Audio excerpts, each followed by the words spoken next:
Ya, capítulo 60. Actividad cerebral. Actividad cerebral. Sueño. Epilepsia. Más. No sé qué cosas más. Entonces, vamos a introducir esto y hablar de psicosis de demencia. Bien, primero vamos a hablar del sueño. ¿Sí? Y el sueño, cuando nos ponemos a hablar de él, si podemos decir que es un estado de inconsciencia, ¿sí? Porque sí es un estado de inconsciencia, ¿sí? Pero del cual podemos despertar, Eso es lo que deben entender, porque hay estados de inconsciencia de los cuales no podemos despertar. Entonces, el sueño es un estado de inconsciencia del cual podemos despertar. Podemos despertar frente a estímulos de todo tipo, ¿sí? En realidad, inconsciencia, escrito bajo estaba ayudando cómo se escribe aquí. Hemos puesto mal, por eso de inconsciencia. Ahora sí, inconsciencia. ¿Ya? Entonces, este estado es un estado de inconsciencia, ¿ya? Y podemos despertar, ¿sí? Es importante que entiendan que los estímulos los cuales, o sea, podemos despertar, pero frente a estímulos, o con ayuda de estímulos. Eso primero. ¿Ya? Ahora, ¿qué estímulos son los que más nos hacen despertar?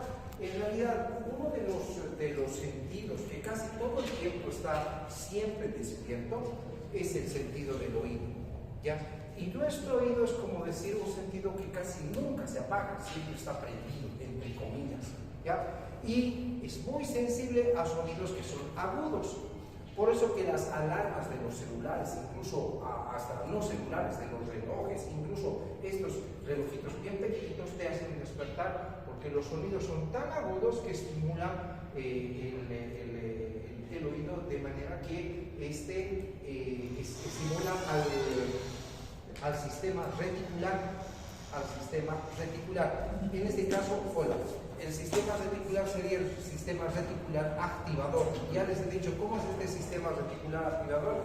Una especie de switch, o sea, ¿qué quiere decir? Una especie de interruptor del cual se prende, se apaga el sistema. Entonces, ¿qué pasa? El sentido del oído es el que estimula precisamente este sistema reticular y establece quizás algunos elementos para prender el sistema hasta lo que es la corteza cerebral.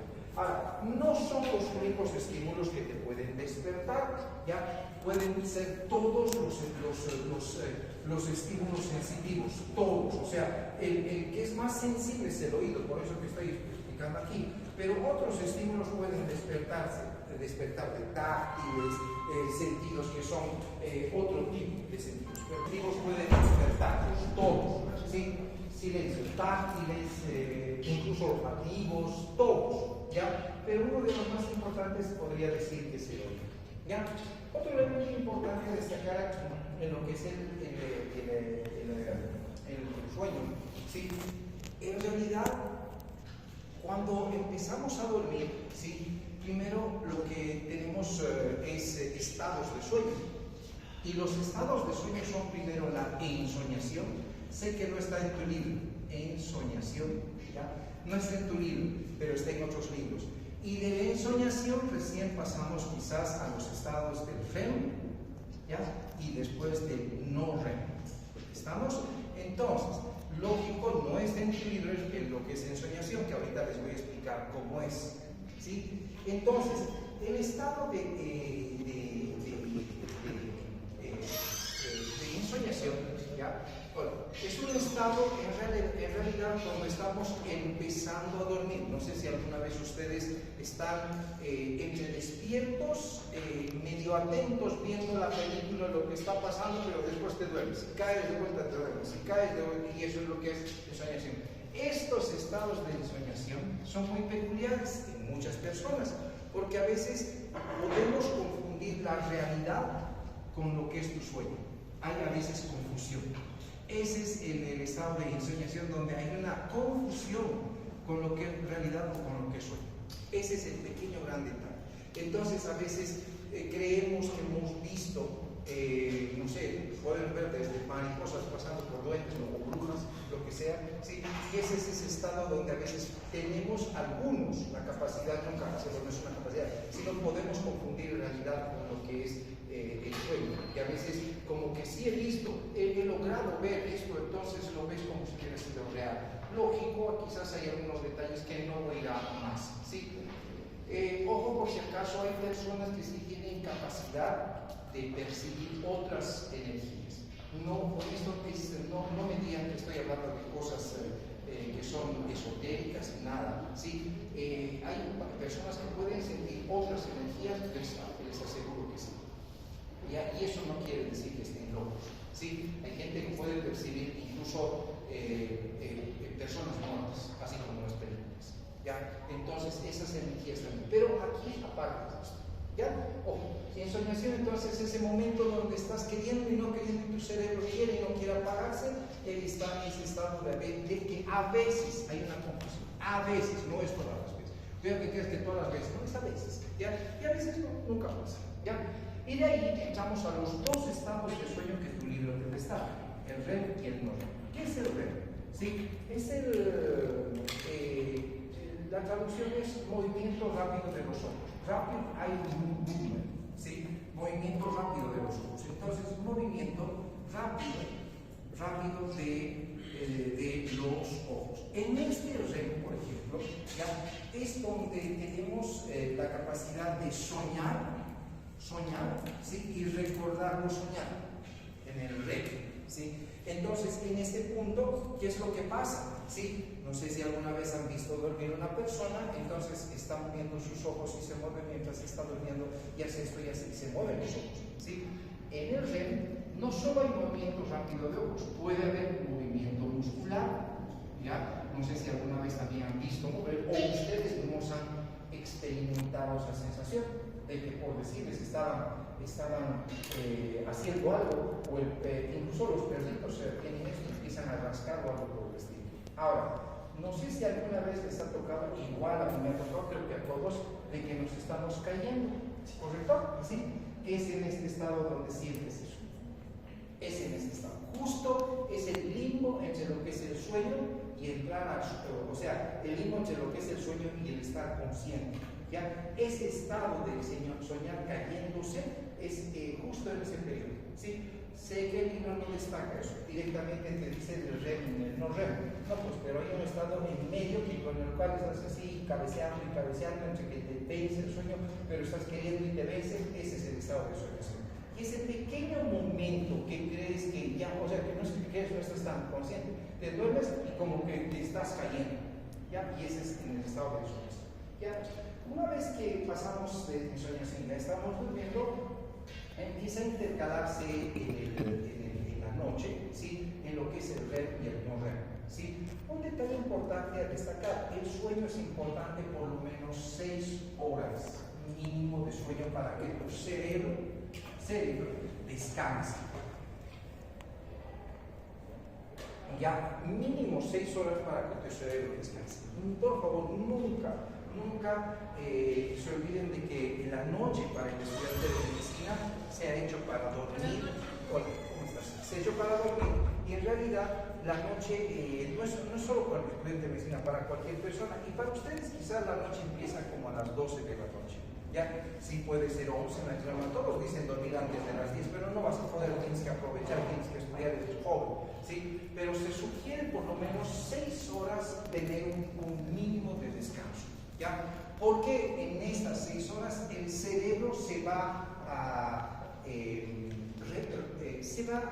reponer, si quieres tomarlo, se va a reponer, se va a recuperar, no solo se repone, se recupera, si se restaura y algunos otros elementos más. Entonces necesitan mínimo, si duermes 8 horas o 7, está bien, pero no más tampoco. ¿Ya? Otro elemento importante en lo que es este sueño REM y no REM, ¿sí? sueño no REM es donde no hay movimiento rápido de ojos. Entonces aquí sería no movimiento rápido de ojos. Este sueño no REM es el famoso sueño profundo. Este sueño profundo. Y en este sueño profundo también soñamos. ¿Sí? Hay sueño, o sea, no es sueño, soñar, ¿sí? Soñamos. Pero lo interesante es que estos sueños no recordamos, o es difícil de recordar. Eso también es importante. ¿Sí? Este de soñar, sí recuerdas, sí puedes, no es que vas a recordar, pero sí puedes recordar.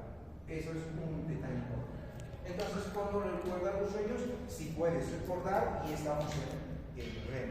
Y en el no REM no puedes recordar.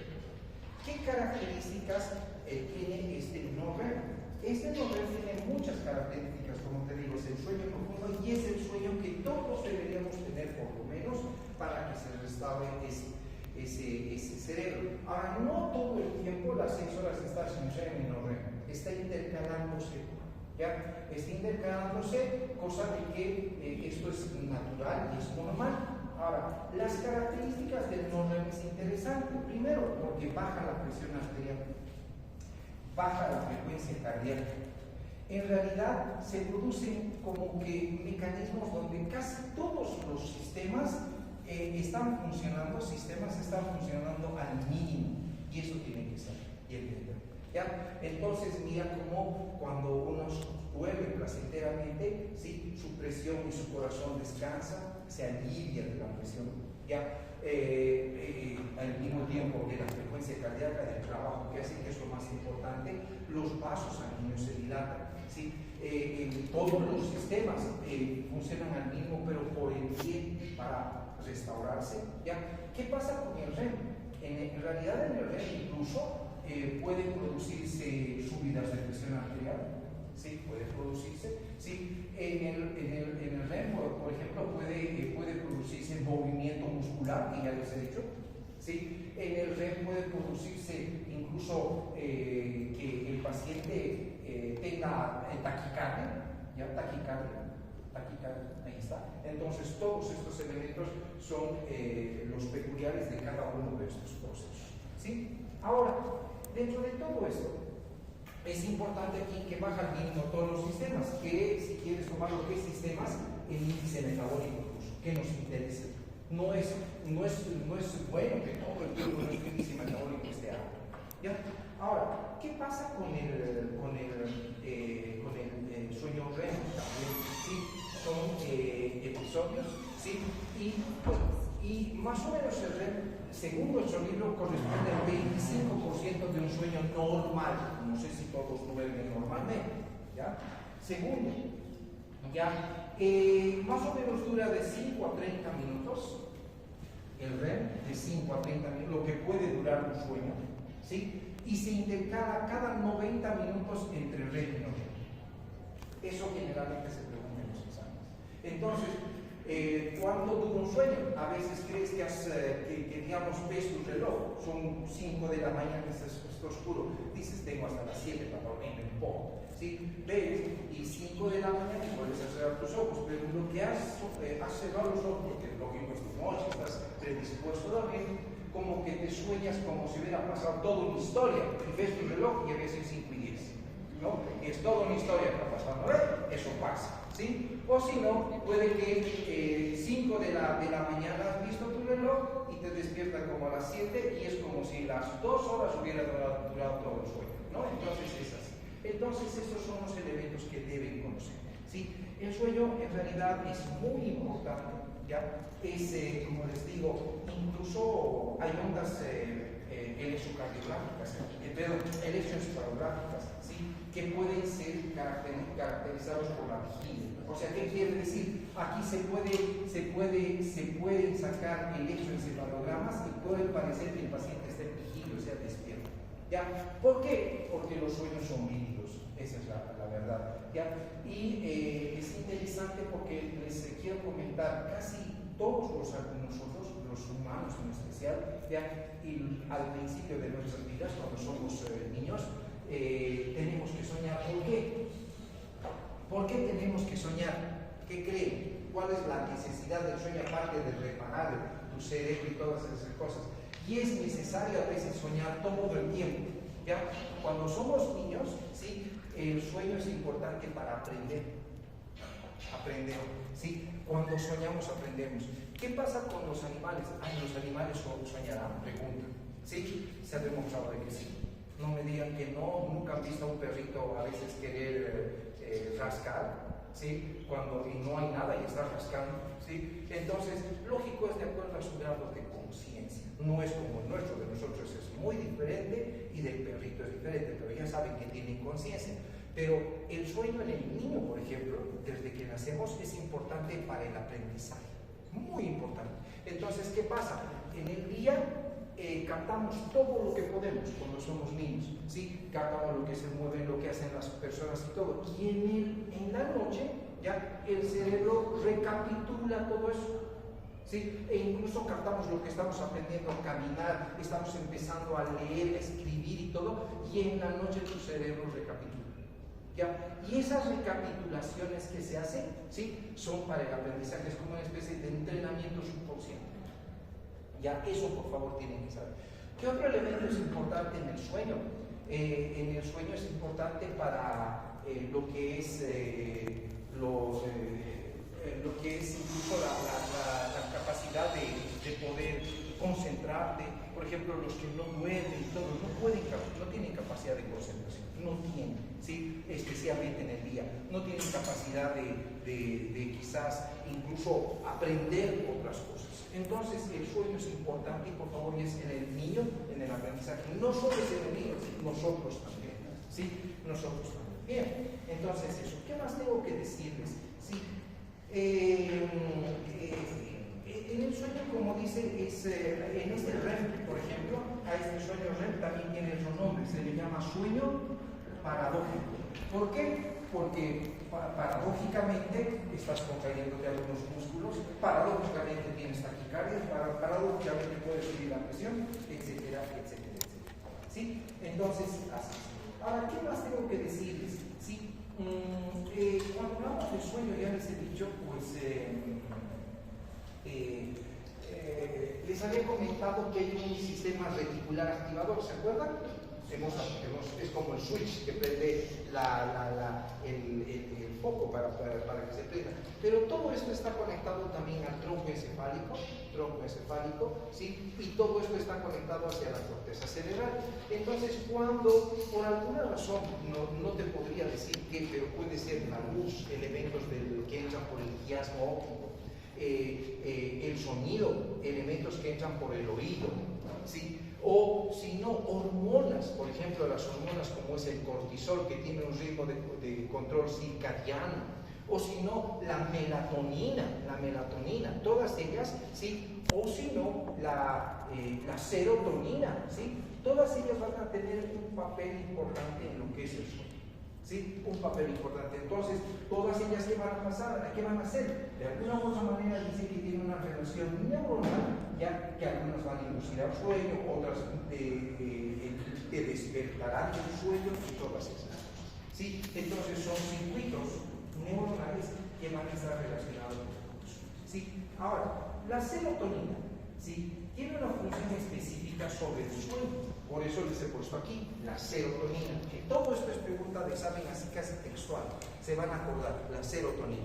¿Sí? Tiene un papel en lo que es el sueño y se han visto experimentos que cuando a veces se estimulan algunas partes del cerebro donde se produce serotonina, entonces se puede inducir al sueño. Entonces, se ha descubierto que la serotonina tiene un papel importante en lo que es la inducción del sueño. Ahora, si te das cuenta, aquí no hablan de la melatonina. No sé si ustedes saben de estos elementos y todo eso. ¿Sí? No habla de la melatonina. Aquí solo te habla de esta serotonina y toda esta relación que te estoy haciendo, y aquí te habla el mismo libro del quiasma óptico, ¿sí? Etcétera, etcétera. ¿Por qué habla del quiasma óptico y todo eso? Cuando a veces amanece, automáticamente el quiasma óptico detecta esas luces del amanecer, aunque tus ojos estén cerrados, ¿sí? Pero ¿qué pasa cuando anochece? y la luz es tenue, como de una vela o como de una fogata, ¿ya? Eso también induce. Entonces, todos esos elementos están relacionados con conexiones neuronales que supuestamente están relacionadas con la serotonina. Ahora, el libro no te habla de la melatonina. ¿Dónde se produce la melatonina? Pregunta. ¿Dónde se produce? En la glándula pineal. Ya, la glándula pineal es una pequeña glándula que está cerca de los ventrículos, del tercer ventrículo. Este es el tercer ojo. Un detalle importante de la glándula pineal: en realidad la glándula pineal produce melatonina principalmente, ¿sí? Y esta melatonina no solo está relacionada con el sueño, se cree que es una de las hormonas de la ¿qué? Juventud.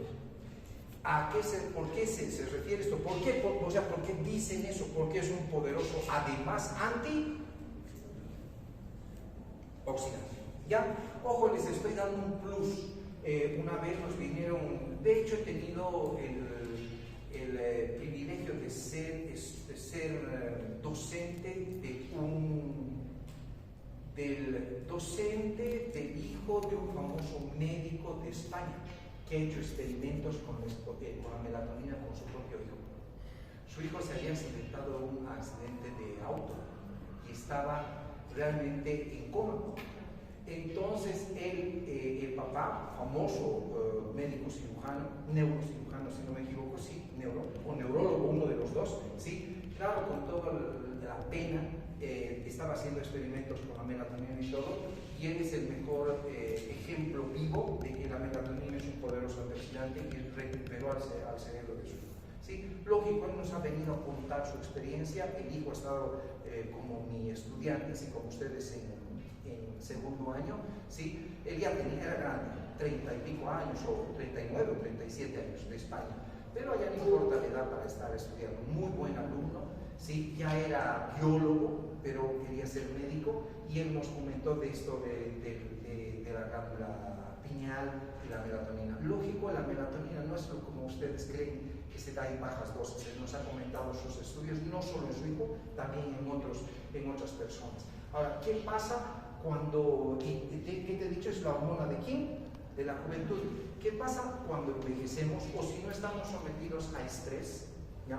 A ansiedad, depresión u otros elementos como fumar, tener mala vida, sea no comer bien, tomar bebidas alcohólicas, todo eso, ¿sí? Esta glándula pineal se calcifica.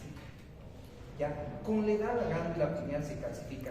No es como tú crees que se va a calcificar toda, pero es tan pequeñita, porque les digo que es de lo que es de una bichuela más pequeño, ¿ya? Y produce esta hormona, pero llega a calcificarse.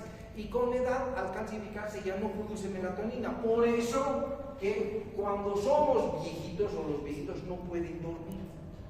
No pueden dormir. ¿Por qué? Porque esta hormona que es de la juventud, que induce al sueño natural, ojo, que la melatonina, como les digo, es enemiga de la depresión, de la ansiedad, del estrés, e incluso en jóvenes. Así es. Por eso que cuando uno tiene ansiedad no puede dormir, no duerme bien, ¿ya? Y aquí les pongo este plus de la melatonina y la glándula pineal. ¿Qué pasa? Porque los viejitos ya no duermen, porque se ha calcificado en algo esa glándula, y a veces duermen 2 horas, 3 horas, y hay que darle inductores de sueño. ¿Ya? Entonces ahí está la melatonina y la serotonina, que dice el libro que es uno de los elementos importantes para dormir. Ahora, dentro de todo esto, ¿ya? Es importante también destacar, aquí están los núcleos supraquiasmáticos, la línea media del tálamo, está metido aquí, ¿ya? Hay un péptido, ¿ya? Que es el péptido muramilo. Este péptido muramilo, junto con la serotonina, muramilo, ¿ya? Así, muramilo, ¿ya? Este péptido muramilo tiene una característica importante, ¿ya?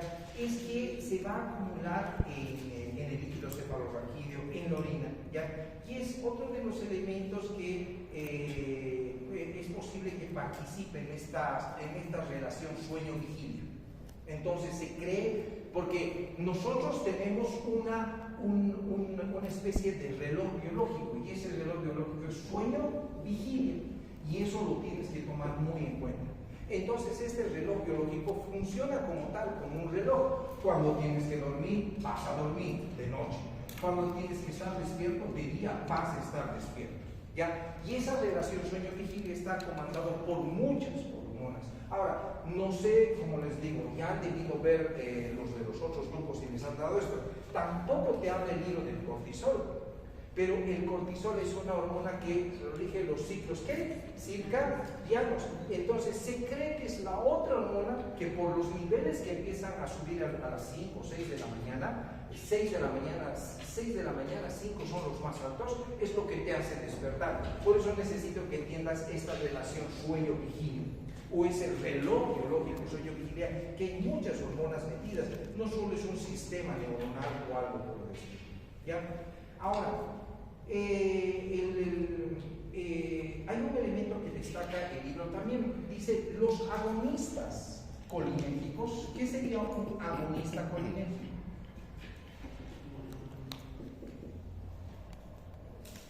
¿Qué sería? No me digan el medicamento, pero ¿qué sería un agonista colinérgico? Un estimulador de la secreción de acetilcolina. ¿Ya? Los agonistas colinérgicos, como nuestro libro dice, es posible de que también induzcan al sueño, ¿ya? Y esto especialmente al sueño REM, ¿sí? Entonces, esto porque el sistema reticular, ¿sí?, tiene una relación con este sistema de los agonistas colinérgicos y lo que es el sueño, en este caso el sueño REM, el sistema, ¿ya? Y como les digo, van a estar relacionados con este reloj biológico, que sería el reloj biológico sueño-vigilia. ¿Ya? No preguntes eso. Bien, ¿qué más tengo que decirles del sueño? Creo que es lo más importante de destacar. Si tienen alguna pregunta, pueden hacerla ahora. ¿Sí?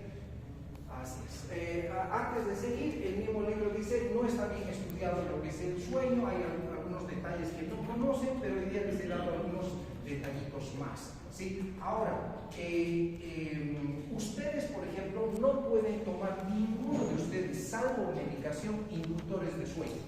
Ninguno, salvo medicación. ¿Sí? Porque producen, primero, tolerancia y es adictivo.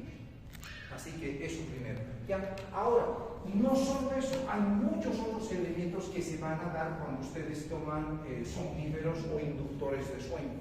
¿Sí? Ahora, ¿se sugiere tomar inductores de sueño naturales? Sí. Por ejemplo, ¿qué inductores de sueño naturales conocen?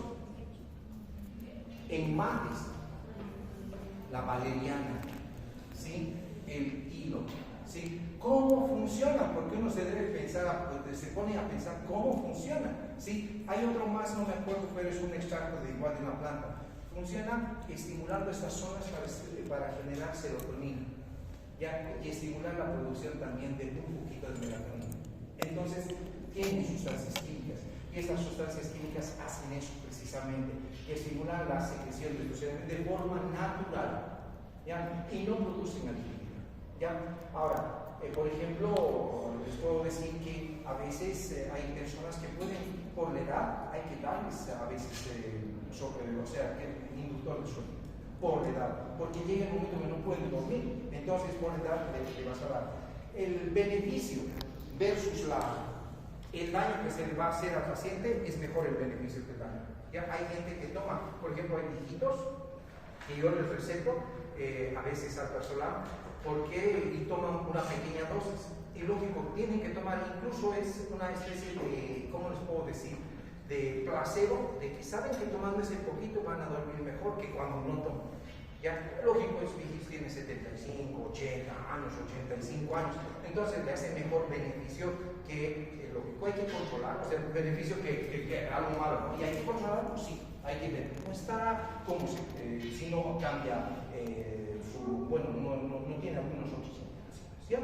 Efectos fisiológicos del sueño. Primero, la falta de sueño puede matar.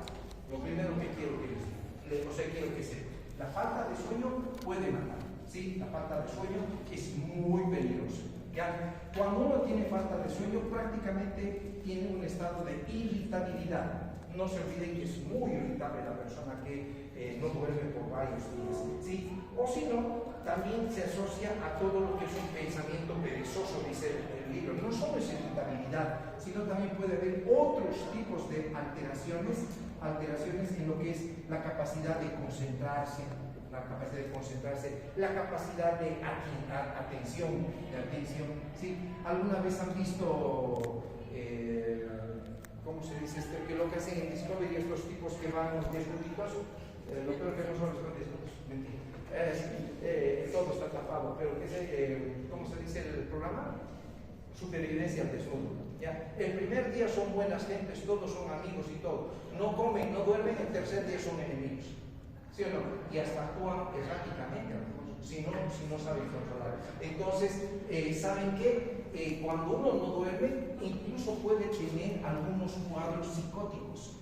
¿Ya? No sé si han visto, yo he visto porque me interesa un poquito la conducta que tienen. ¿Sí? Uno de ellos, por ejemplo, y varios, estoy escuchando música, no escuché a la que me acompañaba. Sí, hay gente que me habla, ¿no? Entonces ya empezaba a desvariar, porque primero no dormían, no comían, ¿ya? Y empezaban, o si no, lógico, estaban con esta alteración de la conciencia o atención, entonces ponían somnolientos, todas esas cosas. Entonces, la falta de sueño produce muchos trastornos. Y en realidad, como les digo, el sueño es muy importante para reponer, para recuperar, para generar en realidad muchos elementos para mejorar la capacidad del cerebro al día siguiente. Eso es lo que tiene que ver. ¿Estamos? ¿Qué más?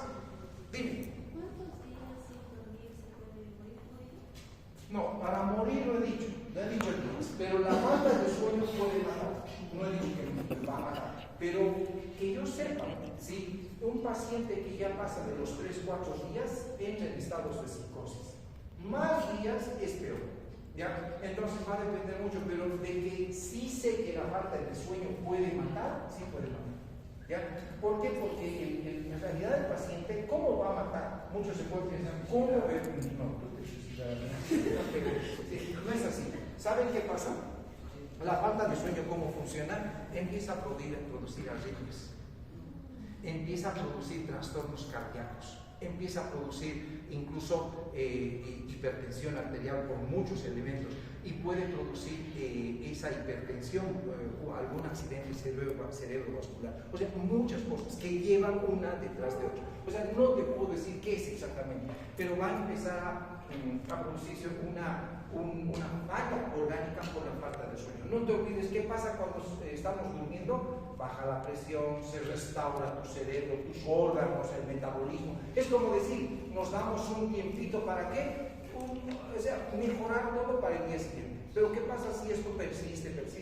Llega el momento de entrar en crisis. Y esa crisis va a hacer que el paciente, como les digo, la falta de sueño, les he dicho que mata, sí, pero puede matar, sí, pero no porque te suicides.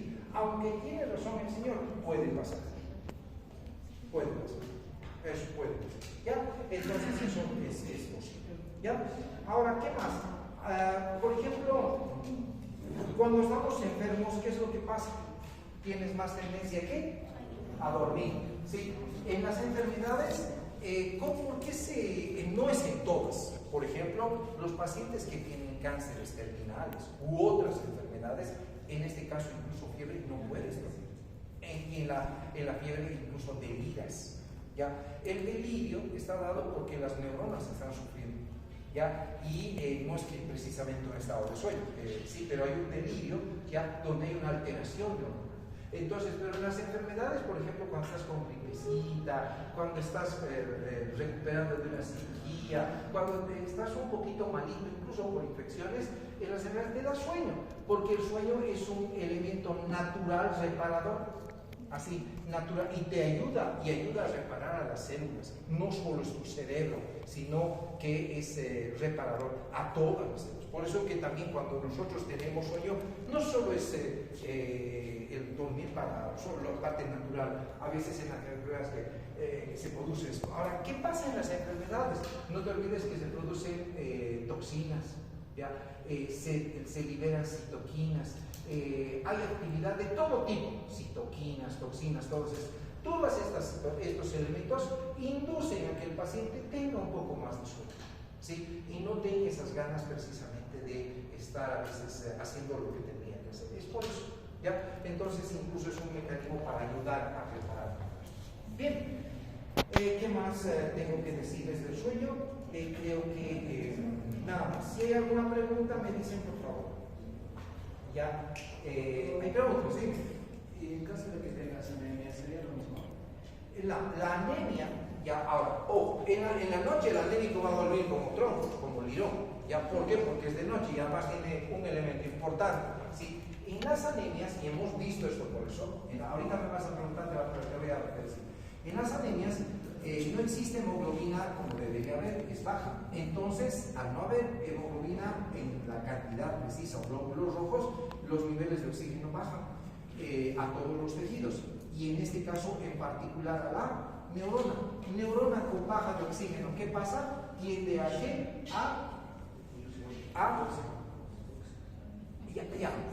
la neurona hipoxia, pero la hipoxia desde el punto de vista fisiológico en la neurona, ¿qué va a producir? Somnolencia. Claro, el paciente no tiene, la neurona no tiene el elemento preciso para estar activo, despierto. Entonces una neurona sin oxígeno tiende a dormirse, no es sin, con poco oxígeno. Entonces, ¿qué pasa? Se roba el somnoliento y hasta viene de noche, de día, lo que sea, está durmiendo porque no hay esa energía que llega a su cerebro o su cerebro. Dime, señor, tu pregunta. ¿En el sueño se podría decir que se produce más hormonas de crecimiento?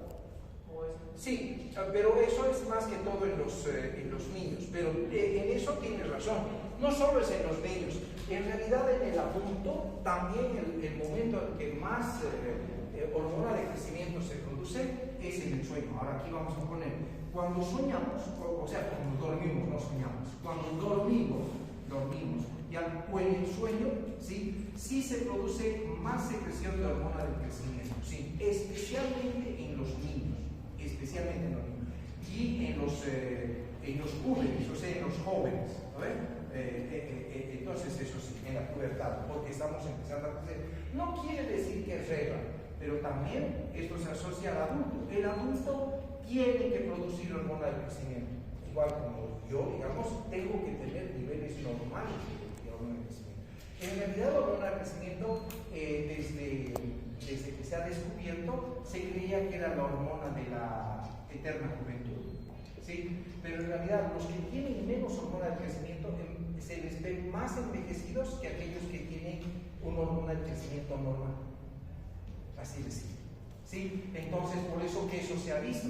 Se han hecho experimentos en adultos de la misma edad y se ve y se han visto experimentos incluso en su piel y todo. Entonces, los que tienen hormona de crecimiento normal, adultos de 40, 50 años, versus los que tienen menos, se los ve más envejecidos respecto a su edad. Por eso que se llamaba hormona de la juventud. ¿Tienes razón en eso? Sí, en la noche se produce más. Y especialmente cuando hay no REM, no es en el REM.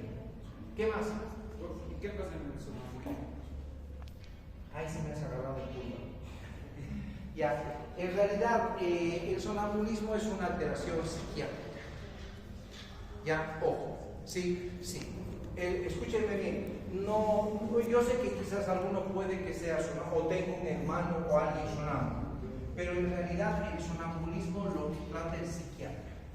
Sí, es psiquiátrico, hay que investigar qué está pasando. No es normal el sonambulismo, sí, indudablemente son elementos que eso lo debe hacer psiquiatra, eso es ya patología. El sonambulismo es patología. Dime. Yo estaba leyendo que el sonambulismo está asociado al SAR, que es un sistema neuromuscular que no se activa, pero se activa otras partes del cuerpo, partes motoras.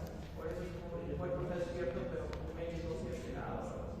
Puede ser, pero como te digo, desde lo que yo sé que estaba en la facultad, sonambulismo es psiquiatría, es patología, así decir. Es una alteración del sueño, sí, entra como alteración del sueño, pero aquí estamos hablando del sueño normal, el máximo a la ensoñación, el máximo al que no duermas, eso máximo, ¿ya? Pero alteraciones del sueño, y ahí entra dentro de lo que es el sonambulismo, pasando por lo que es estrés, depresión, ansiedad y todas esas cosas. ¿Ya? Eso, no sé si hay otra cosa. ¿Sí? Como dice el Señor, es posible de que haya una alteración en este sistema que tenemos, porque no te olvides que hay un sistema, y ahí está tronco, sistema reticular, tálamo y todos los elementos de la corteza que se pierden. Entonces, ¿hay alguna alteración? Sí, es posible. ¿Sí? Pero de que el sonambulismo es patología, sí, tiene que ir a un psiquiatra, sí tiene que ser tratado por psiquiatra. ¿Qué más? ¿Un psiquiatra trata de sonambulismo o si se trata un paciente con sonambulismo? No, solo el psiquiatra o el psicólogo. Hay que descubrir qué es. Sí o sí es que no te olvides que los pacientes sonámbulos, ¿por qué primero tienen que tratar con un psiquiatra? No es normal que andes caminando. ¿Lo ves? Eso. Primero, no es normal. ¿Sí? Segundo, silencio, señorita. Ya, no es, esto puede llevarte a hacerte daño o hacer daño a otras personas. Ese es el gran detalle. ¿Sí? Entonces, no es normal, es patológico el sonambulismo. Así, lo siento, pero es así. Y pueden ver dónde están los tratados de psiquiatría que van a llevar en quinto año, supuestamente, los DSM-5, creo que ya está, o 6. Así, ahí vamos. ¿Ya? Entonces voy a llevar el DSM-1, creo 2, y este en el 5 o 6. Ya son los tratados y ustedes van a aprender un poquito de lo que es. ¿Ya? ¿Hay alguna pregunta más del sueño? ¿Sí? Como les digo, intento destacar lo que es el sueño más que todo, el sueño normal. ¿Sí?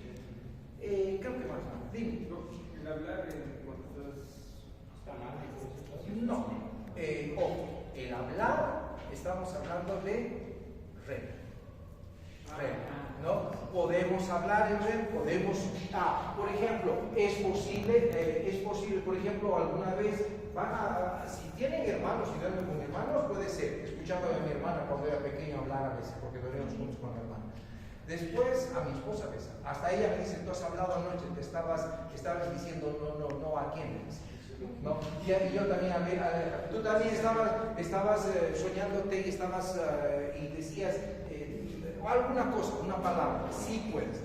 Eso es dentro de lo normal, estamos en el REM. No te olvides que puedes moverte, incluso puedes hacer así, te estás alejando, ¿no? Entonces, pero todo está relajado menos tu mano, que está queriendo retirar, ¿no? Ahora, muchos me van a preguntar de las pesadillas, ¿ya?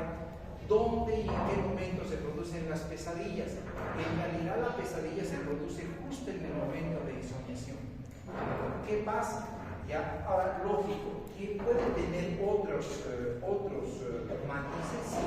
¿Ya? Les voy a comentar, la familia de mi esposa, tanto,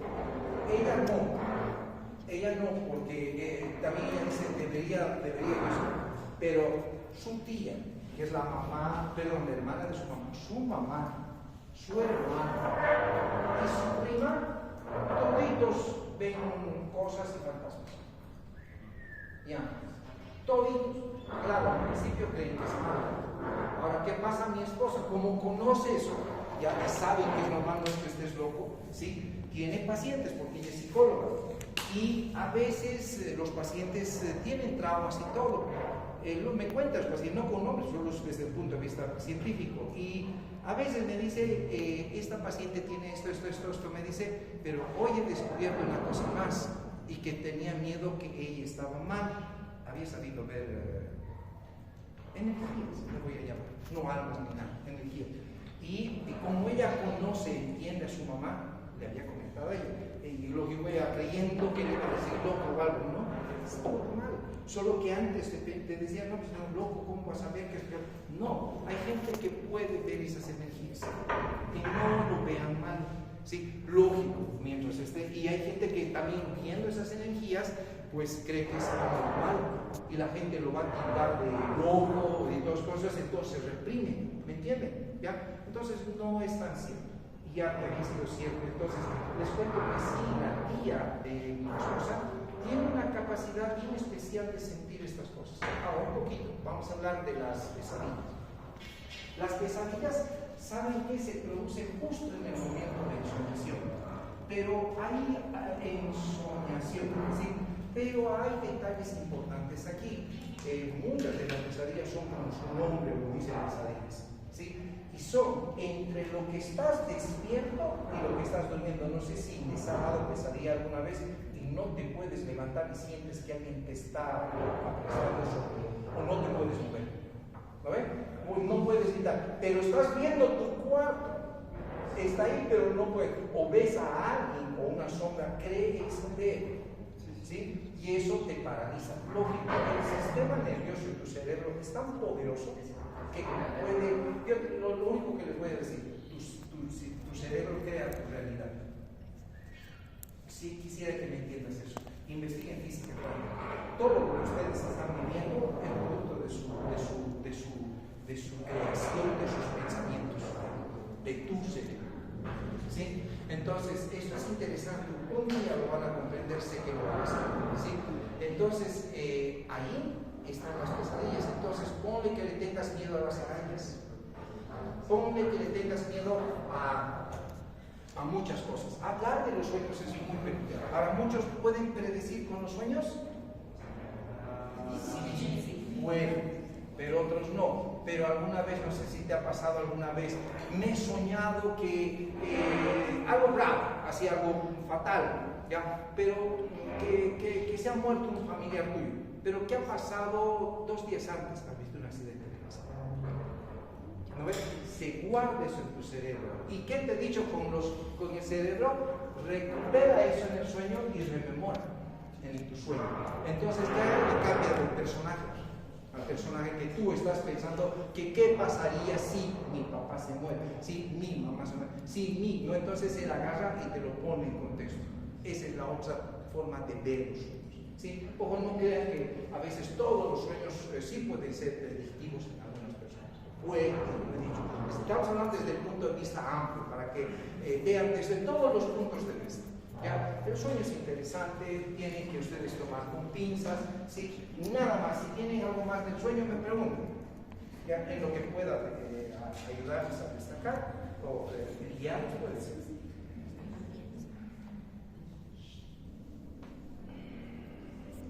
Bien, ¿cómo es? Bien, ok. Vamos a hablar de las ondas electroencefalográficas, ondas cerebrales. ¿Ya? Las ondas cerebrales son como el electrocardiograma, pero para el cerebro, electroencefalográficas. ¿Ya? Las ondas electroencefalográficas, les había comentado, son en realidad potenciales eléctricos que se registran en la superficie del cráneo. Así, ¿sí? ¿Recuerdan cómo era el electrocardiograma? Es el recojo de los potenciales eléctricos del corazón en la superficie de la piel y del tórax. Pero en este caso se recoge de la superficie del cráneo. Eso primero tiene que saber. ¿Sí? No se puede recoger del cerebro, entonces se recoge de la superficie del cráneo. 1, 2, ¿sí? El libro dice fuera de la cabeza es el cráneo, lógico, ¿ya? Y este es el electrocardiograma. Son potenciales registrados que tienen desde 0, o sea, son potenciales eléctricos, ¿ya?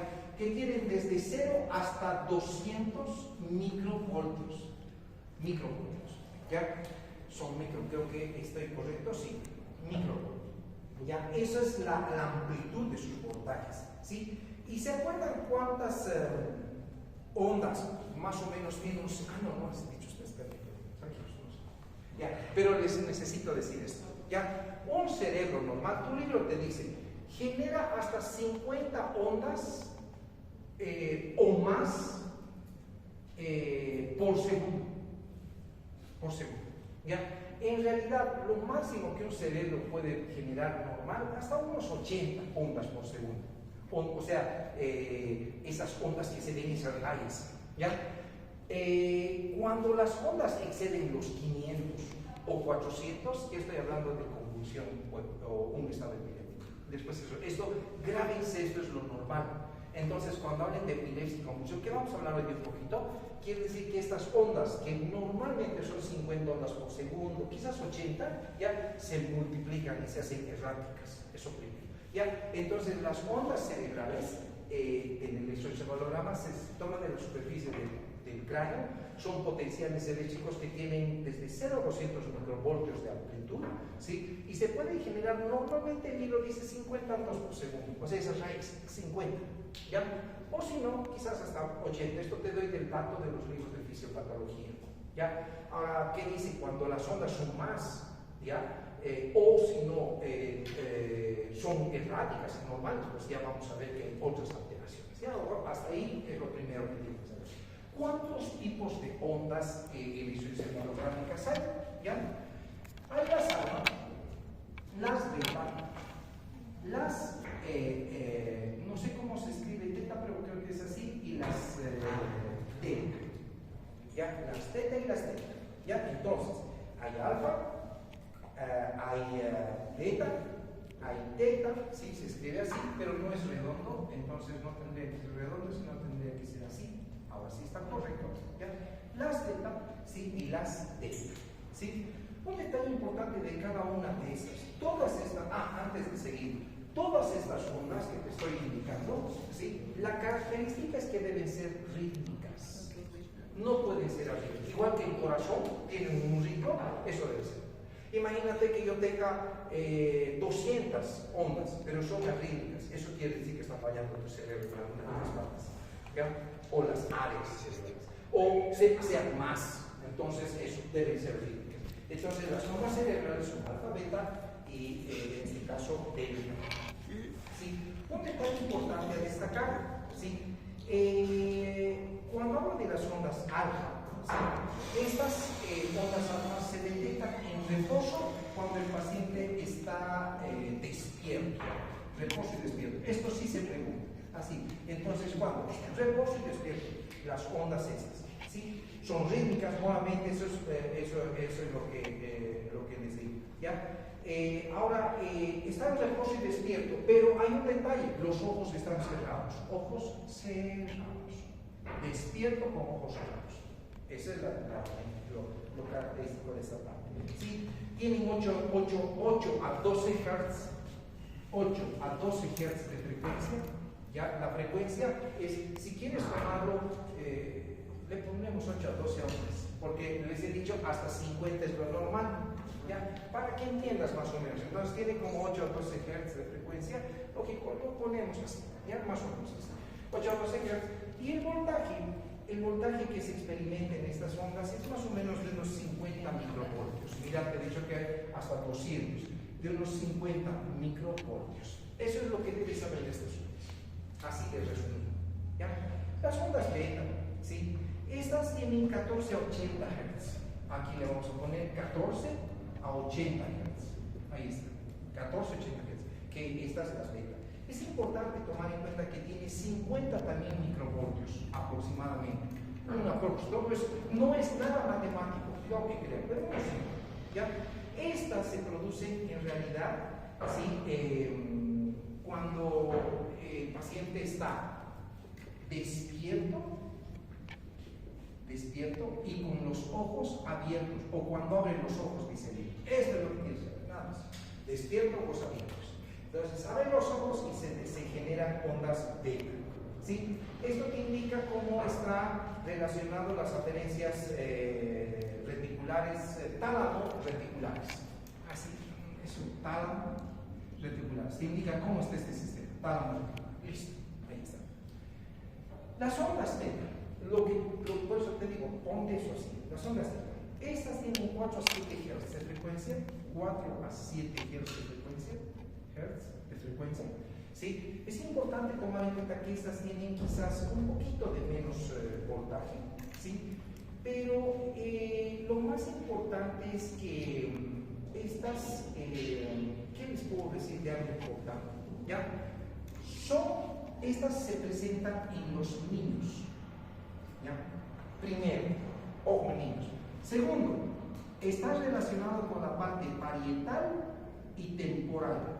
O sea, actividad parietal y temporal, lo que tienes que saber. Y en los adultos se presentan, ¿sí? Cuando el adulto está en estrés. Cuando el adulto está en estrés. ¿Ya? Esa es la característica. Entonces, un adulto sometido a estrés, a estrés, así dice el neurólogo de la ansiedad, ¿sí? O bajo situaciones y en este caso, el estrés es emocional. El estrés es emocional.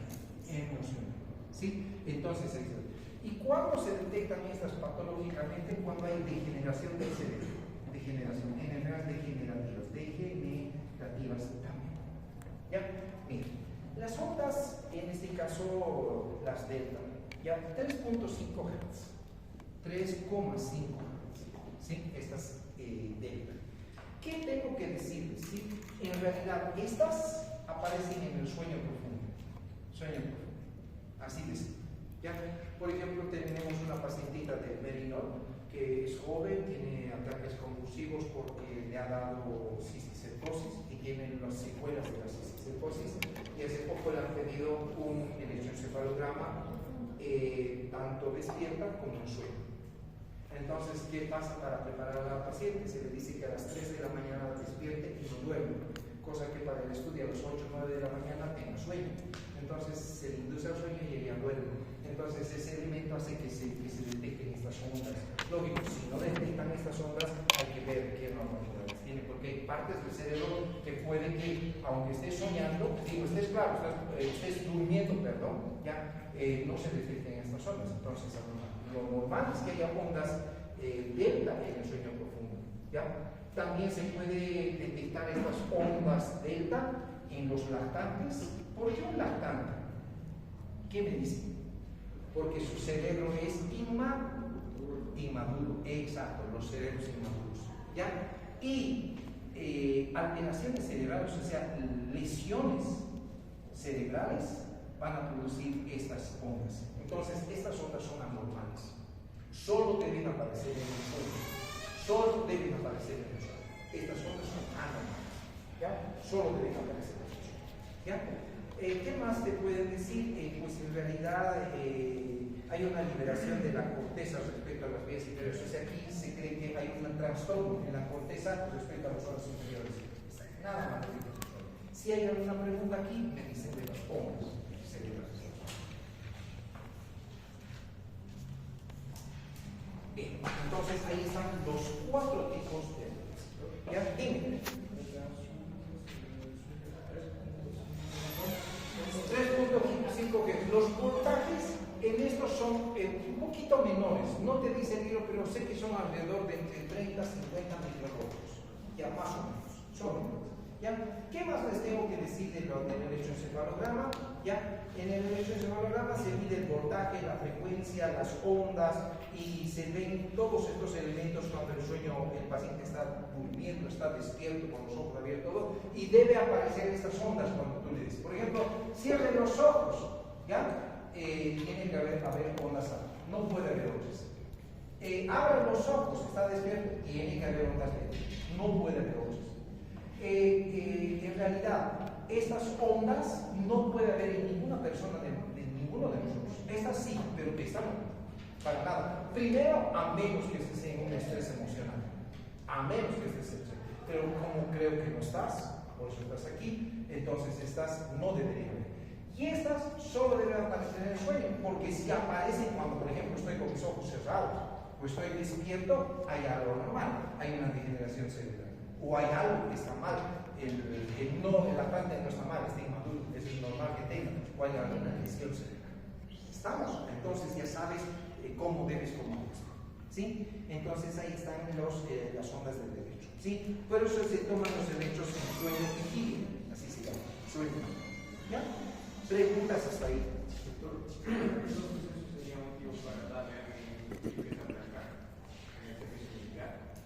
¿Perdón?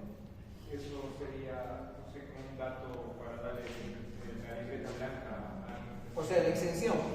Sí. O sea, una persona que tiene el electroencefalograma que es alterado, en realidad no debería hacer un servicio militar ni nada por el estilo, ¿no? Lógico, debe estar eso diagnosticado por el especialista respectivo, ¿no? Debe estar diagnosticado por el especialista respectivo, así es.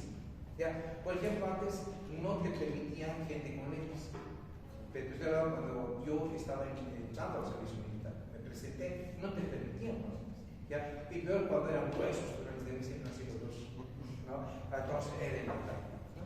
Pero bueno, ahora sí te permiten, ¿no? Pero sí no puedes hacer si eres tienes algún elemento, alguna situación cardíaca, incluso estas, o incluso si son sonámbulos no se los permite. Por eso hay que avisar eso, hay que avisar. El sonambulismo es patológico, ¿no? Y hay otros elementos. Bien, ¿alguna pregunta? Bien, dime. No, pues sí, una temporada más de ataque al sonambulismo. ¿Perdón? Si solo una temporada es... Sí, es posible, pero tienes que ir al psiquiátrico. Si ¿Se te ha pasado? Pero pregunta, hay que investigar por qué. Porque si se te ha pasado, es posible que vuelva. No es por nada. Hay que investigar. Ahora, si no encuentran nada a pesar de eso, excelente. Deben hacer una evaluación valorada y deben ver primero un neurólogo. No es solo el psiquiatra, es neurólogo y psiquiatra. Primero el neurólogo para ver si no hay algo malo, porque puede ser. Entonces, si hay algo orgánico malo, es la razón por la cual tienes eso. ¿Ya? Y el psiquiatra tratará o verá. Ahora, ¿puede ser un trauma? Puede ser, no digo que no. No soy especialista en ello, pero sé que eso tratan los psiquiatras y los neurólogos para ver que no hay un daño orgánico. Así es. Sí. Ahora, si se ha pasado, como es posible. Ahora, es posible por la edad cuando son niños y después pasa cuando el paciente crece, como algunas migrañas o lo que sea. Es posible, pero hay que investigar y hay que solo controlar. ¿Ya? Porque todo puede ser. Sí. Entonces, solo un profesional podría sacar un encefalograma. El electroencefalograma solo los especialistas. No es como el que generalmente puede sacar un electrocardiograma y leer. En este caso yo podría, pero mejor es que ese sí es zapatero de zapato. Es que me aprende a quitar todo. O sea, nosotros justamente hicimos este trabajo del electroencefalograma con los estudiantes de neurología y porque tienen una máquina ahí arriba y nos sacaban los datos de cuánto es la tendencia de cada estudiante de utilizar el celular o cómo este tiene los efectos adversos en el cerebro. Pero en realidad aquí lo que vendría a ver son ondas beta del paciente cuando está despierto y esté estimulado. Eso no para nada. ¿Ya? Esto no afronta. Seguiremos. Convulsiones y epilepsia. Convulsión y epilepsia. ¿Sí? Entonces, ¿qué es la convulsión o qué es la epilepsia? En realidad, ¿sí? Ambas son actividad neuronal descontrolada. Actividad neuronal descontrolada. ¿Sí? Si quieres tomarlo es como una arritmia en el corazón, aquí como una arritmia en el cerebro. Así de simple. ¿Ya? Algo así tendría que poner. Como una arritmia en el cerebro es una actividad arrítmica. No te olvides que hemos visto que las ondas esas son rítmicas. ¿Sí? Tienen un voltaje.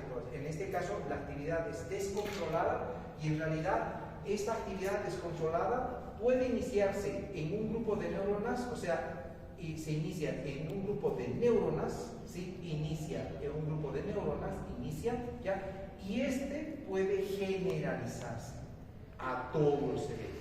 Entonces, la convulsión o la epilepsia puede iniciarse en un grupo de neuronas y generalizarse a los dos hemisferios del cerebro. ¿Ya? Ahora, vamos a diferenciar qué es convulsión y epilepsia. Convulsión es una actividad neuronal descontrolada, arrítmica en el cerebro, pero podríamos decir que es aislada. ¿Qué quiere decir? Si tú te golpeas tu cabeza, o sea, tienes un TEC, el TEC es posible de que te haga convulsionar. Si el niño tiene fiebre, es posible de que convulsiones. Si el paciente ha consumido drogas o fármacos que van a afectar a su cerebro, es posible de que convulsione. Si el paciente hace hipotermia, es posible de que convulsione. O sea, hay una causa. Una convulsión es aislada. Cualquiera, entre comillas, podría tener.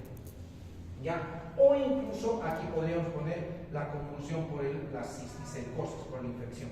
¿Ya? Pero esto a la larga, si sigue, o sea, si hay mucho daño del cisticerco, va a establecer una epilepsia. La epilepsia ya también es un estado crónico. Como te digo, es aislado. ¿Ya? Podríamos decir que es una actividad normal de las neuronas, pero aislada que tiene una razón por la cual el paciente ha convulsionado. ¿Ya? Puede ser de todo, mira, de traumatismo, etcétera, etcétera. Y lógico, nunca más va a convulsionar, entre comillas. Pero hay un detalle. Si el paciente, aquí puede ser incluso que el paciente vea luces muy fuertes, o sea, las luces destellantes en algunos desencadenan convulsión, ¿ya? Sonidos fuertes sonidos fuertes, les diga. El estrés puede desencadenar convulsión, puede, no he dicho que desencadena, pero hay unas teorías que dicen que hay tal descarga y anormalidad que puede desencadenar. Por ejemplo, esto yo les digo porque tenía una chiquita que también le ha visto este neurólogo con el que trabajamos de aquí del Merinol, y en el Viena le habían hecho un mal diagnóstico. ¿Sí? No digo que son más del Viena, yo sí que me grabo, no es eso, sino que es que en realidad hay que ser muy profesional, y con la gente que es humilde también hay que ayudarles. No porque tú seas médico y porque tú seas el capo men o la mena o la doctora, tengas que darle o subestimar en especial a esta gente que sí te viene a buscar porque te necesita. ¿Ya? Entonces la chiquita seguía convulsionando. ¿Saben cómo empezaba? Se ponía nerviosa al ir al colegio. Se ponía nerviosa, y la convulsión una de esas veces apareció porque creo que le habían hecho una situación de bullying o algo por el estilo. 15 años, 14 años. Y es la peor edad. Empezó a convulsionar. Y nunca había convulsionado. Según la mamá, no tiene antecedentes de haber tenido sufrimiento fetal, nada, hipoxia, nada. Y de la nada empezó a convulsionar. Y lógico, era una convulsión. Primero empezaba parcial y se hacía generalizada. Así es. Entonces, el estrés es posible, y se ponía nerviosa, y ella relataba. Sé cuándo me va a dar. El doctor me decía, empieza a sentir como, se llama esto las auras, ¿ya? Y después empezaba a mover su brazo, me dice, y le han firmado sus papás, ¿sí? Todavía estaba consciente, ya sabía que me estaba dando, pero después todito se empezaba a tener toda la convulsión. Así, ¿no? Entonces solo un brazo, un dedo, y después todo se generalizaba. Entonces es posible. Aquí te dicen muchas otras cosas más que te puedo decir. Ahora, el estado, o sea, de epilepsia, ya es una enfermedad crónica que difiere de la convulsión, porque ya son episodios repetitivos, crónicos, ¿sí? Repetitivos. No sé si alguien tiene convulsiones aquí. Por ejemplo, en el anterior semestre, en el otro lado, tenía una chiquita que me dice, yo tengo convulsiones. ¿Ya? Este año ya me da una, y desde que soy chica tengo convulsiones, me tengo que cuidar. ¿Y qué tomas? Así, lógico, ellos te dicen. Y hay que cuidarlos porque hay que saber de quién.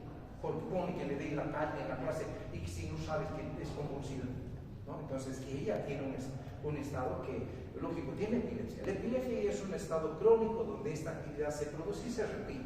Y se puede repetir, desencadena por muchas causas. Ahora, me dirán, ¿y hay alguna causa aquí? La mayoría de las veces es hereditaria. Te estoy dando un poquito de hereditaria, ya que es fisiopatología, que es los temas finales de fisiopatología, igual como ustedes, ya, neurofisiopatología, ya, es hereditaria. No se sabe por qué, pero tiene un grupo de neuronas ese paciente López. O sea, neuronas que están desordenadas y cualquier cosa, o sea, aquí las teorías fisiopatológicas son 4, no les voy a decir cuáles son. Entonces la fisiopatología dice 4 causas, ¿sí? A veces que las neuronas son hiperexcitables, hay anomalía en los canales, hay anomalía en la secreción de los neurotransmisores, hay anomalía en los canales de calcio, o sea, muchas cosas, ¿ya? O anomalías en los receptores, esa es la fisiopatología. Entonces, hay de todo. Entonces, ¿qué pasa? Pues lo tiene. O si no, puede ser producto de una secuela. Por ejemplo, ¿qué pasa? Secuelas, ¿sí? El paciente ha tenido, ¿qué? Cisticercosis. Van a tener mucho cuidado de la cisticercosis. En Bolivia, especialmente en Bolivia, la gente es muy inconsciente, y utiliza el chancho que no es seguro. En serio que son muy inconscientes, ¿ya? ¿Y qué pasa? Se contaminan con cisticercosis, ¿sí? ¿Qué pasa cuando se diagnostica temprano? A veces no hay lesiones, ¿ya? Pero a veces el cisticerco sí produce estragos y produce cicatrices. Claro, se le hace la tomografía o la resonancia al paciente, entonces se detectan los cisticercos, o sea, ¿qué se llaman? Quistes, ¿sí? Y listo, se le hace el tratamiento. Pero en lo que se hace el tratamiento, el cisticerco se debe morir, o sea, debe engrosarse, y esto va, pero se engrosa con parte del cerebro y queda con una secuela que sería una cicatriz. Y a veces esa cicatriz tiene un grupo de neuronas alrededor que es hiperexcitado. tabla. Y esa hiperexcitabilidad de esas neuronas alrededor de la cicatriz son las que desencadenan la convulsión. ¿Ya? Solo les voy a decir una cosa. Joven que a su edad nunca ha convulsionado, estamos hablando ustedes de 20 años o 19, 18, ¿sí? Hasta los 25, 30. Joven que nunca convulsiona y convulsiona en nuestro país de la nada, siempre primero busquen cisticercosis. Siempre. Lo primero es cisticercosis. No piensen en otra cosa. ¿Por qué? Lógico, no tiene que haberse golpeado, caído antes, no tiene que haber nada. Y además no son jóvenes, porque ¿qué vas a tener? Raro, vas a tener una accidente cerebrovascular, un aneurisma, raro, aunque puede ser, no digo que no. Pero jóvenes que nunca han convulsionado y convulsionan a la edad de ustedes, hasta los 30, quizás un poquito más, un poquito menos, no es matemático, y nunca convulsionan, primero cisticercosis más o menos. Así es. Lo primero. Así es. ¿Sí? Eso, hablar de lo que es la convulsión. Ya, entonces, ahora, de lo que son las convulsiones, ¿sí? Voy a hablar en realidad de la epilepsia. La epilepsia, porque ya sabes que ya son ahora, cuando te lo traduzco esta actividad neuronal desordenada, es que la neurona genera potenciales eléctricos erráticos, así se le podría decir, erráticos. ¿Qué quiere decir? Potenciales que no son coordinados. Hay una incoordinación, descoordinación, lo que quieras, de todo lo que es el sistema de conducción entre las neuronas, ¿sí? Y ahí puede ser de todo, desde la sinapsis. Aquí está metida la sinapsis, está metida, hay alteraciones en la misma sinapsis. ¿Ya? Eso. ¿Qué otra cosa tienes que saber? Ya, la mayoría de las... ahora voy a hablar de la epilepsia. La epilepsia, ¿qué te he dicho que es entonces epilepsia? Es algo que es crónico. El paciente ha tenido, a veces son chicos que a veces han tenido incluso sufrimiento durante el parto, ¿ya? Y esa secuela de esas neuronas que han sufrido por hipoxia se quedan y se vuelven hiperexcitables, ¿sí? Entonces, esta epilepsia se puede, según tu libro, lo divide rápidamente en 3 tipos, ¿ya? La epilepsia tipo gran mal, ¿sí? La epilepsia tipo pequeño mal, pequeño mal, ¿sí? Y lo que son las crisis de ausencia, ¿sí? Entonces, estas de pequeño mal son las parciales, que le llaman, parciales. Mira, ¿te acuerdas que te he dicho que tenía la chiquita? Doctor, mi mano se mueve, se me adormece, se mueve. ¿Y qué pasa? Se mueve mi pie, todito su cuerpo. Entonces, de lo que era parcial, se hace total, se generaliza. Por eso que son pequeño mal, y la de gran mal, empieza a convulsionar todo, es de golpe, ¿ya? Casi la mayoría de estas dos tienen aura. ¿Qué es aura? Es esa sensación de que te va a dar la convulsión. La chiquita está siento algo raro en mi nariz, siento medio raro en mi cuerpo, y sé que me va a dar esto. Y se echa para no caerse, o se sienta para no golpearse, porque ya se ha golpeado una vez. Entonces, ya saben que les va a dar. Igual estos, ¿sí? Eso es lo que les veo. Y esto de la ausencia es muy interesante porque en realidad es como cuando, digamos, el paciente, está haciendo algo, ¿ya? Y, ¿qué les puedo decir? Se queda, ya me rayaba, ¿no? Disco rayado, ¿no? ¿Ya? O si no, empieza a hacer algunas fasciculaciones medio raras, pero en ese momento, o sea, ausentado del mundo, que está disociando. ¿Qué? Disociar. O sea, es como que se pierde. Ya digamos disociado. Sí, se pierde la cosa, tiene razón en nada, puede ser, pero no es disociación, eso no es disociación, sino en realidad el paciente se desconecta del entorno por unos segundos, ¿ya? Y se presenta con esa repetición, o sea, como que sabe, ¿qué te pasó? Después, en los segundos vuelve así, ¿no? ¿Qué ha pasado? ¿Está muy bien? ¿Estoy bien? ¿Qué ha pasado? No sé, nada que ver, ¿no? Así, ya, o si no, el paciente empieza a hacer alguna facial. Listo, ya, y se pasó, ya, quiere ser una convulsión, ¿no? Es una ausencia, pero en ese momento ha perdido la conexión de todo lo que le rodea, ¿ya? Entonces, eso para que entiendan. Nuevamente ya les digo, dentro de lo que es, esto es casi patología, pero usted en tu libro tienes que un poquito también en cuenta. ¿Ya? La mayoría de estas convulsiones son tónico-clónicas. ¿Qué quiere decir? Vienen con contracturas, ¿ya? Tónico-clónicas. ¿Ya? ¿Qué significa esto? Vienen con contracturas, ¿ya? Alternantes, ¿sí? Donde hay contracción muscular, relajación de esfínteres. ¿Cuántas veces he recibido pacientes con convulsiones en los hospitales que he trabajado?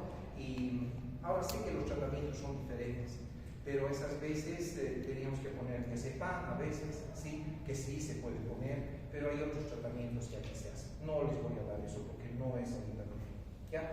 Pero como les digo, van a haber muchas veces convulsiones o estatus epiléptico. ¿Qué es el estatus epiléptico? Estatus epiléptico es cuando el paciente está convulsionando y no puede salir del estado de convulsión. ¿Sí?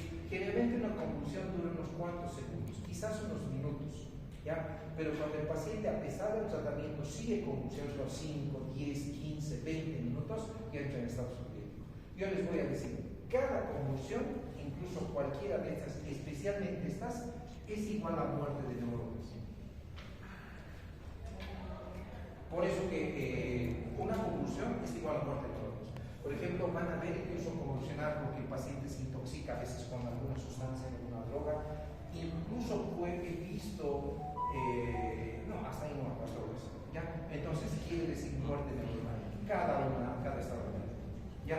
Y mientras más dure, más daño cerebral. Más dura, más daño cerebral. Entonces, eso es el estatus epiléptico, ¿ya? ¿Qué más tengo que decirles? A ver, ¿alguna pregunta? Por favor. ¿Puede producir coma? ¿Qué? ¿Puede entrar en coma? Sí, puede entrar en coma. Puede entrar en coma. ¿Sí? Puede entrar en coma el paciente. ¿Por qué? Porque del estatus epiléptico ya ha habido tal daño neuronal que va a entrar en coma. Y a veces muchos ya no recuperan también dependiendo del daño.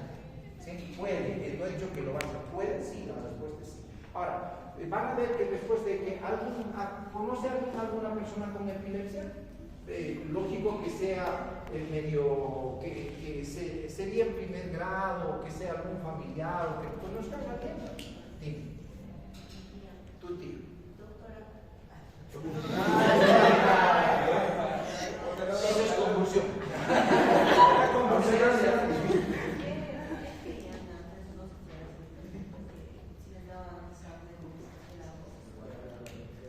Wow, mira,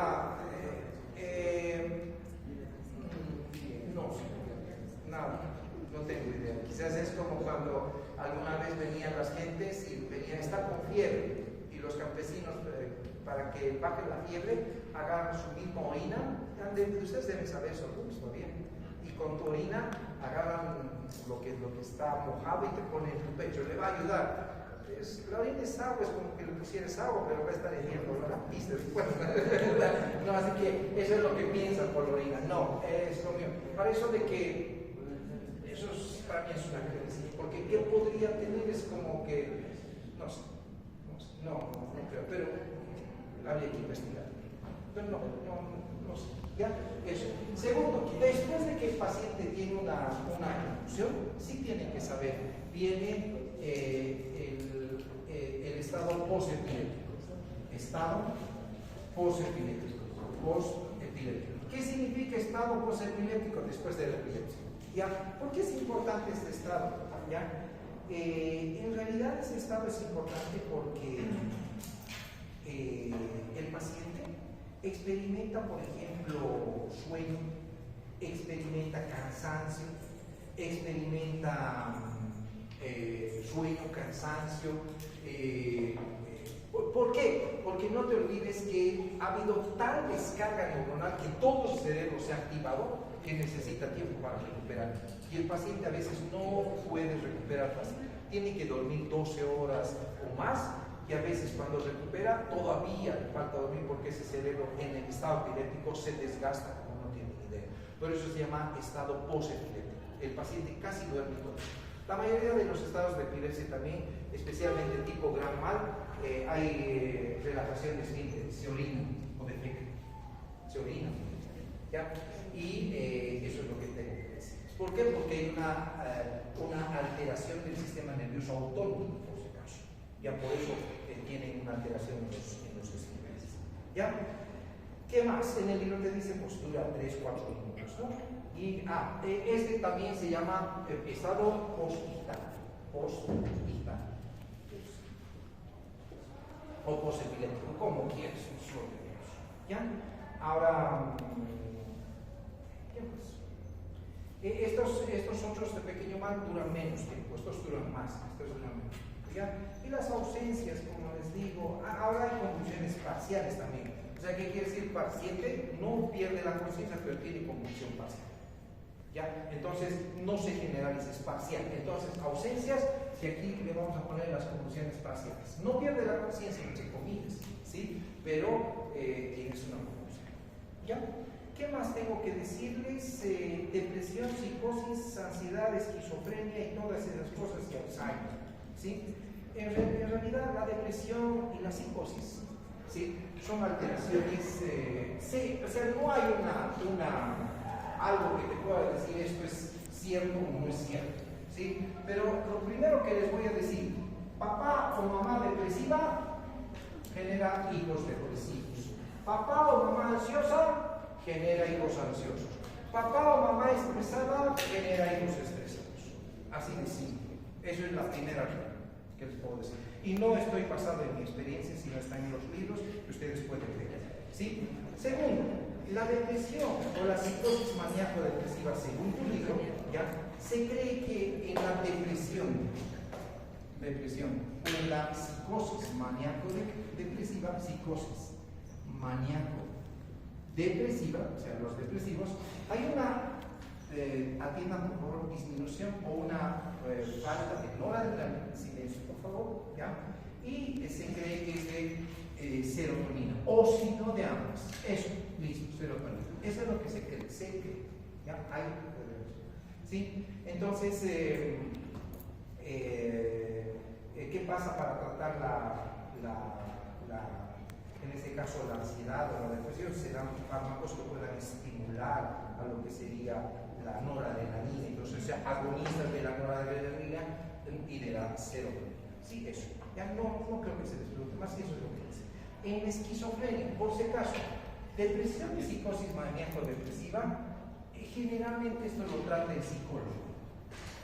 Ya, todo lo que es depresión y ansiedad, un poquito estos trastornos maníaco-depresivos u obsesivos, lo trata el psicólogo, que eso sí les hace, puede ser. Pero en realidad el paciente debe tomar conciencia. Yo les voy a decir, en todos estos 20 y pico años, muchos estudiantes con trastornos obsesivos compulsivos, así muy marcados, ya jóvenes pero con rituales y ritualistas siempre muy ritualistas, ¿sí? Y complejos, ¿sí? Entonces eso sí les puedo asegurar, ¿sí? Entonces eso hasta cierto punto descartar primero daño orgánico, y eso lo hace un neurólogo. Si no hay daño orgánico, el psicólogo se encarga. Pero si yo te digo esquizofrenia, ¿ya? La esquizofrenia, ¿sí? En realidad lo va a tratar el psiquiatra, ¿ya? La esquizofrenia, ¿sí? Lo va a tratar el psiquiatra. Generalmente, no digo que solo él, hay que descartar daño orgánico, ¿ya? Siempre. Lo mismo que cuando un paciente convulsiona, por ejemplo, si yo convulsionara a mi edad, ¿sí? Lo primero que se sospecharía es que es tumor.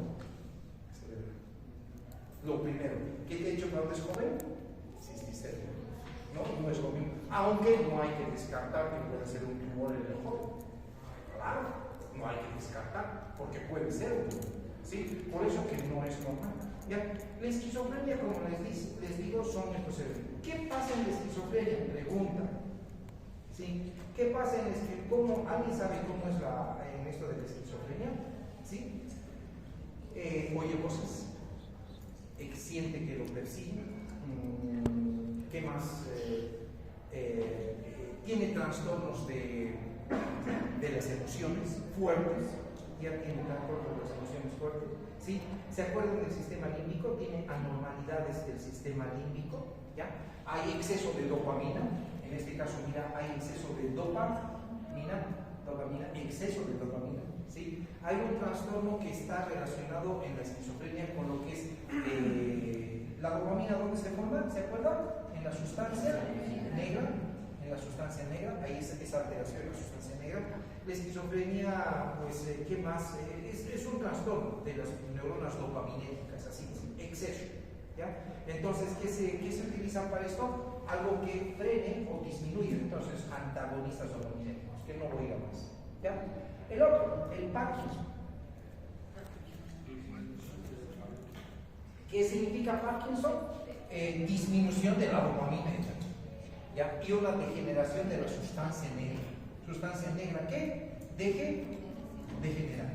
Sustancia negra degenerada, ¿sí? El Parkinson, ¿sí? Este Parkinson es, pues, en realidad es una degeneración y falta de dopamina. Y una degeneración de todo eso. ¿Qué pasa con el paciente? Tiene trastorno de la parte de los músculos, la parte muscular. Ya, y lógico, una degeneración también de toda la conciencia.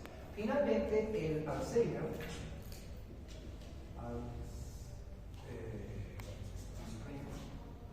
Alzheimer, ¿sí? Y lo que es la demencia. En realidad, el Alzheimer y la demencia se espera que aparezca después de los 80 años. Se espera. No todo. Cuidado que creas. ¿Alguien tiene algún abuelo más de los 80 años? Sí, sí, mi papá tiene 80 también. El obvio, a mi papá no parece de 80. Nadie le cree. Tengo 80. Ah, se ha reído la casetera el sábado. No le creo. 80. No le creo. Debe tener unos 70. En 10 años menos. ¿Sí? Lógico, eso depende. Depende qué vida lleva. Cuanto más vida estresada, muy falta, o sea, de todo un poco que pases, lógico, esto se puede desencadenar. ¿Qué es el Alzheimer? El Alzheimer es, primero, la acumulación o más que todo, primero, la degeneración de las sinapsis y degeneración de las neuronas. Entonces, si se degeneran las sinapsis y las neuronas, se produce demencia, porque estás perdiendo lo más importante. ¿Ya? Ahora, en el Alzheimer se degeneran las neuronas del hipocampo, principalmente del recuerdo, ¿se acuerdan que hemos llevado por eso? ¿Ya? ¿Ya? Y pues en este caso, ¿qué es lo que pasa? ¿Sí? Resulta que en la sinapsis, que aquí te lo voy a dibujar para terminar, ahí está la sinapsis, ¿sí? Se acumula una sustancia que se llama, sustancia amiloide, así se llama, sustancia amiloide. Esta sustancia amiloide en realidad es normal en nuestro cuerpo, pero ¿qué pasa? Las neuronas tienen mecanismos de clearance, o sea, de eliminación, así de simple, ¿ya? Las placas amiloides. Entonces, ¿qué pasa aquí con estas teorías? Se cree que hay un trastorno genético aquí, porque esta sustancia amiloide forma los cuerpos amiloides que dice tu libro, ¿ya? Y estos cuerpos amiloides, ¿sí? Lo que hace, no te olvides que la información debe pasar de la neurona pre a la neurona ¿qué? Post. ¿Y cómo lo hace? Aquí hay receptores. Entonces, ¿qué pasa? Estos receptores son ocupados por esta sustancia amiloide, las placas. Entonces, la información no puede transferirse a la neurona siguiente. Eso para que lo entiendan grandes rasgos. ¿Sí? Ahora, esta sustancia amiloide es normal en nuestras células, en la neurona, pero tienen enzimas y esas enzimas deben cortar en los lugares precisos. No necesitas saber esto. Y nuestro sistema de enzimas la degrada. Son unas enzimas que son las. Pero son enzimas. Después, cuando les debo. ¿Qué pasa en el Alzheimer? Esta sustancia amiloide no se corta en los lugares precisos. Entonces, cuando no se corta por las enzimas en lugar preciso, no se reconoce para ser destruida y se queda ahí, se acumula. Por eso se llama acumulación de cuerpos amiloideos. Y como no se pueden destruir, no se pueden degradar, van dañando la neurona. ¿Qué pasa en el Alzheimer también? ¿Sí? degenera la neurona. ¿Qué pasa en la neurona? ¿Ya? En la neurona resulta que hay unas proteínas, ¿sí? Y esas proteínas forman unos ovillos, así se llama, neurofibrilares, ¿ya? Necesito que entiendas que estos ovillos están formados por una proteína que se llama la proteína tau. No sé si les han dado esto en histo, tendrían que haber visto. ¿Sí? Porque si no sabes histo no vas a entender el fisiopato del Alzheimer y tienes que saber. ¿Ya? Esta proteína tau es estructural. ¿Qué significa? Es como los pilares de este edificio. Si lo hago caer ese pilar, se cae el edificio. ¿Ya? Esta proteína tau es estructural de la neurona y sostiene a los túbulos, a los microtúbulos, por los cuales se comunica el cuerpo con las sinapsis. Entonces está por aquí, está ordenadita. Igual aquí. ¿Qué pasa? En el Alzheimer, esta proteína que es así como fibritas, se desordena y empieza a formar ¿qué? Ovillos. Entonces, ¿qué pasa? La neurona, como no puede funcionar bien, hace apoptosis y empieza a perderse las neuronas. Entonces, degeneración neuronal y muerte neuronal. Chao. Les he explicado un poquito de examen en 2 minutos, porque tuve una clase. Es así. Aquí tienen que saber la parte molecular. Pero eso es nada más lógico. DNS. ¿Sí? ¿Alguna pregunta?